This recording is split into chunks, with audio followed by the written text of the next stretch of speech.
Tuum presidium confugimus, Sancta Dei Genitrix, nostras deprecations. Caros irmãos e irmãs, já estamos no quarto domingo da Quaresma. A Santa Quaresma que deve ser vivida em maior intensidade. A penitência, a caridade e a oração já está quase no fim. E as portas da Páscoa do Senhor. E então, nesse quarto domingo, domingo da alegria, no qual o Senhor Jesus nos revela quem é o Pai.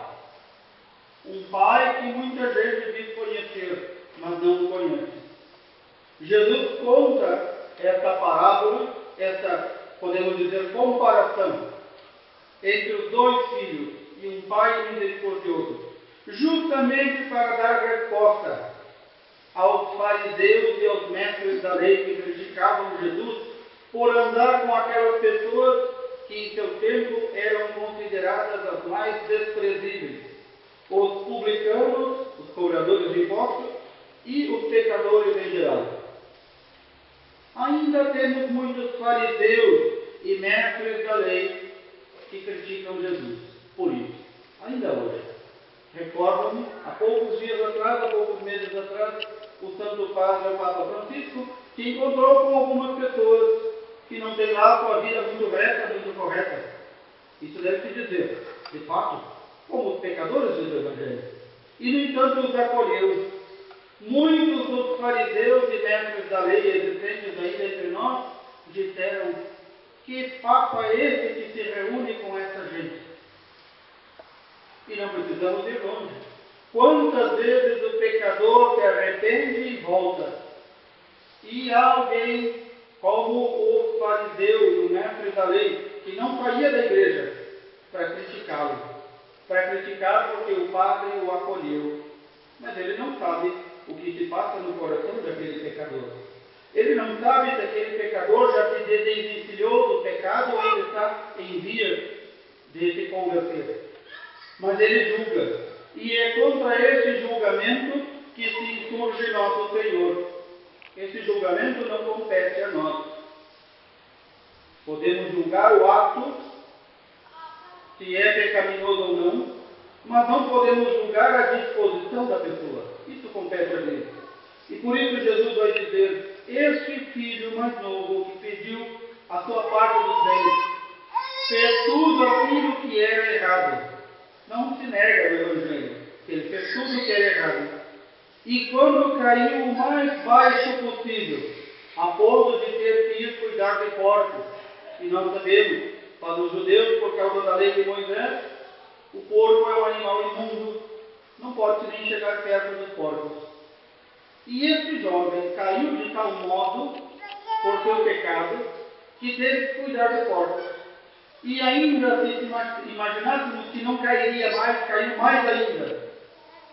Quando nem tinha o que comer, queria comer a comida dos porcos, e nem isso davam a ele. E o que diz esse jovem? Esse jovem para pensar.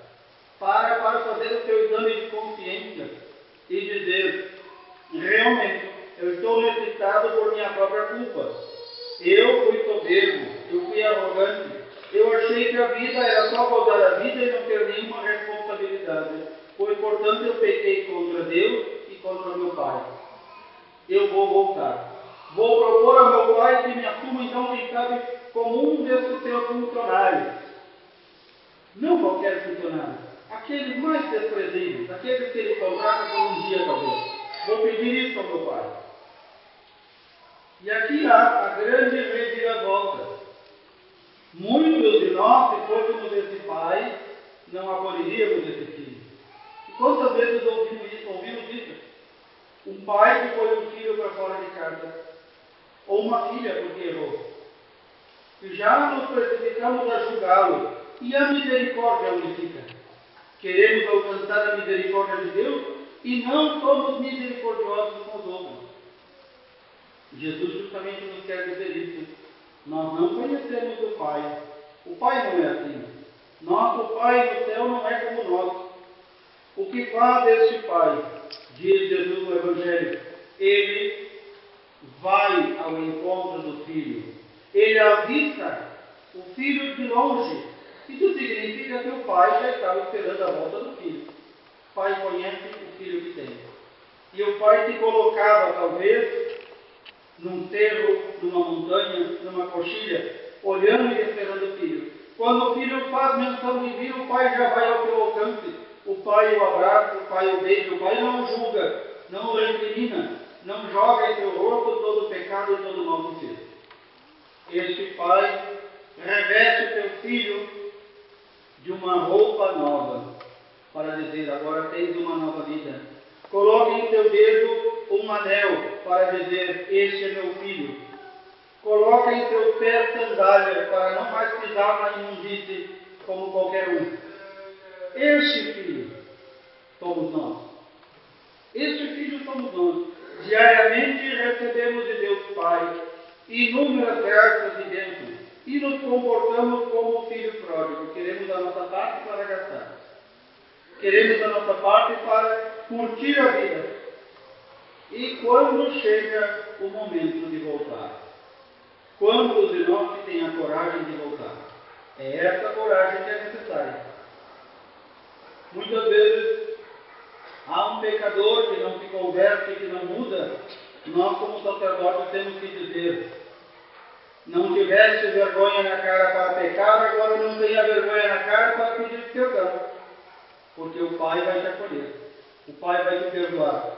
De modo que, seja quem for que pecou ou errou, uma vez tendo feito seu exame de consciência, voltado a si, ou como diz o Evangelho, caiu em si, uma vez que nós caímos em nós mesmos, ou seja, pensando sobre a nossa vida, fazemos as contas de como ela vai, e para isso serve muito bem, a Quaresma nos ajuda.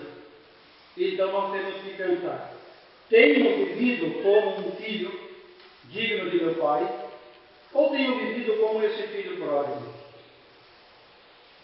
Certamente, todos nós, pecadores, vivemos como filho pródigo. Mas isso não nos impede de fazer como esse filho fez ao final.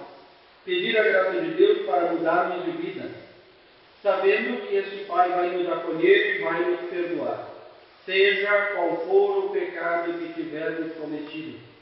O Pai é Pai de misericórdia. E aqui Jesus insere o outro filho, aquele filho que não foi embora, aquele filho que se manteve trabalhando com o Pai na fazenda, aquele filho que não gastou os bens do Pai. Este parece o filho perfeito, o filho que todo mundo queria ter. No entanto, é este filho que traz uma outra tristeza ao Pai. Ele se queixa, diz o Evangelho, ele fica com raiva quando sabe que o irmão que errou foi perdoado. Este filho talvez tenha causado maior dor ao Pai do que aquele que tanto errou. E que faz este pai? Manda chamar este filho. O filho não entra na casa, não quer festejar, não quer participar da música, da dança, não quer participar do banquete do novilho gordo. Ele quer apenas recriminar o irmão e dizer: este meu irmão, que destruiu o nome de nossa família, que fez tanta coisa má, que tanto pecou, como é que Deus pode acolhê-lo? Como é que nosso Pai pode acolhê-lo? Cuidemos para que não sejamos este irmão. Este está figurando os escribas e os fariseus, aqueles que podem estar todo domingo na missa, mas estão julgando o outro. Não nos compete julgar o outro. Compete sim julgar que uma atitude é correta ou não é correta e, diante do critério do Evangelho, chamar pessoalmente o irmão e dizer. É aqui que se insere também um ponto muito importante. O pai não quer perder nenhum filho. Muitos de nós diríamos: bom, tu não quer festejar comigo, tu não concorda comigo, pois vai-te embora. Não, esse pai não quer perder ninguém. Ele vai até o filho que está com raiva e diz: meu filho, tudo que é meu é teu. Tudo que é meu é teu. Tu estás aqui, tu és fiel, pois mantenho-te mais fiel ainda, sem julgar o teu irmão, sem querer colocar-se no meu lugar. Diz o Pai, era preciso que nós festejássemos e alegrássemos, porque esse meu irmão estava morto e tornou a viver, estava perdido e foi encontrado. E é assim, caríssimos irmãos e irmãs, que nos encontramos quando estamos em pecado. Estamos mortos, estamos perdidos. E aqui não há nenhuma sangria desatada para ficarmos reclamando. Assim, antes da confiança, meu Pai é Pai de misericórdia, meu Pai vai me perdoar. No momento em que eu decido mudar, fazer o caminho de mudança. Talvez o meu caminho ainda não chegou ao ponto final, mas o Pai já está me perdoando, o Pai vai vir me abraçar. Isso não é um incentivo para permanecer no pecado, mas é um grande incentivo para saber que nosso Pai age diferente de qualquer pai e mãe da terra. O nosso Pai do céu quer sempre se reconciliar conosco. E é isso que São Paulo vai dizer aos irmãos de Corinto. Quem está em Cristo é uma criatura nova. Não pode mais pensar como uma criatura velha, como uma criatura do mundo, como um pagão. Quem está em Cristo deve buscar a reconciliação e a paz. Deve buscar primeiramente reconciliar-se com Deus e também reconciliar-se com os irmãos. O Papa João Paulo II, em uma das mensagens do Dia Mundial da Paz, escrevia uma bela frase que dizia: oferece o perdão, recebe a paz. Toda vez que oferecemos o perdão a quem nos ofendeu, a quem nos maltratou, quem fez tudo de mal contra nós, quem recebe a paz somos nós.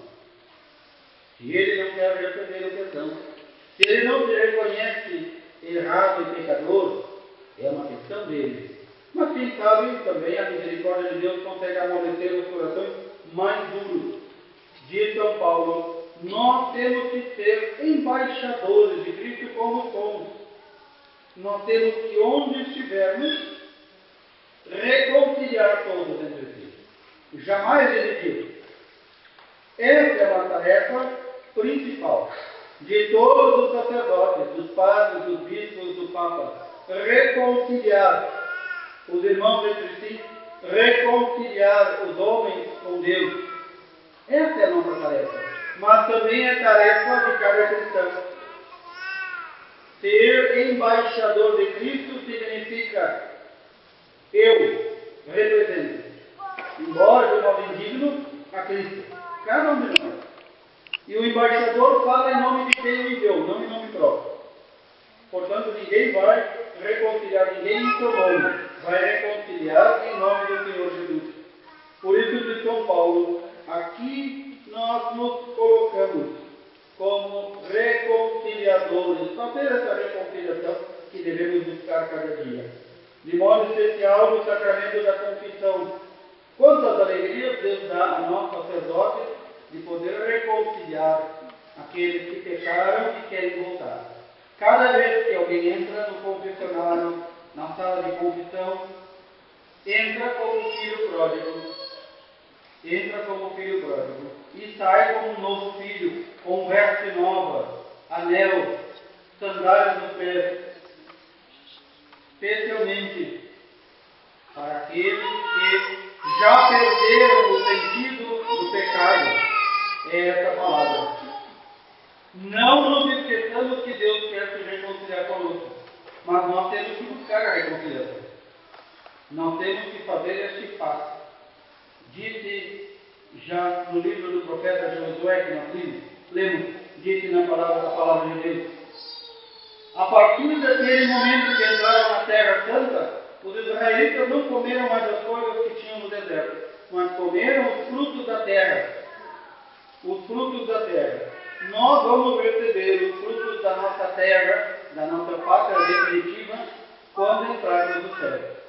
Aqui, todas as graças e bênçãos são uma pálida semelhança daquilo que havemos de receber no céu. Mas para isso, precisamos estar reconciliados com Deus. Aproveitemos, caríssimos irmãos, este domingo da alegria. Aproveitemos já para preparar nesses últimos dias da Quaresma a nossa confissão, a nossa entrega ao Senhor, para chegarmos na Páscoa, a Páscoa do Senhor que logo mais se aproxima. Chegarmos com o coração purificado, podemos dizer: eu também já fiz aqui a minha Páscoa, eu aqui já sofri com o Senhor na Semana Santa e agora vou fazer a minha Páscoa. Vou entrar já agora, não definitivamente, na Terra Prometida. E assim se fizemos todos os anos, buscando, como diz a primeira oração do dia da missa, correndo para buscar as coisas de Deus. Não com lerdeza, não com preguiça, correndo para buscar as coisas de Deus, então nós alcançaremos, e o Pai nos alcançará. E no final de nossa vida, haveremos de entrar na Terra Prometida, onde receberemos o alimento da terra. Pedimos ao Senhor essa graça, pedimos ao Senhor que nos converta. Nosso coração muitas vezes é duro, e aqueles que estão com o coração mais duro já não percebem. A consciência já está como um cerne de eucalipto, já não vê mais nada. Nós vemos aí, não precisamos ir longe. Quantos dos nossos homens e mulheres muito importantes da cena política que roubam, saqueiam, fazem e acontecem, não se reconhecem pecadores e ainda batem no peito e dizem: eu sou o mais santo de todos. Não queiramos cair nesse estado, que estes estão no estado pior que o filho pródigo que teve que comer, quis comer pelo menos, a comida imunda dos porcos. Esses já estão nesse estado. Por isso nós temos que constantemente purificar o nosso coração, todos os dias, fazer o nosso exame de consciência, ver como é que está a nossa vida. Não deixemos passar um dia sem nosso exame de consciência. Caso contrário, a nossa consciência já se embota, já fica ali pegada de sujeira. A igreja nos recomenda, nos obriga, podemos dizer assim, pelo menos uma confissão por ano. E nós perguntamos: será que basta? Alguém toma banho uma vez por ano? Alguém vai à casa uma vez por ano? E quantos de nossos irmãos e irmãs que estão com a casa suja? Cada um deve saber de si. Cada um faça o seu exame de consciência, para começar agora a purificar o seu coração, para que as graças de Deus desçam de forma abundante sobre nós e conquistemos a terra prometida. Louvado seja nosso Senhor Jesus Cristo.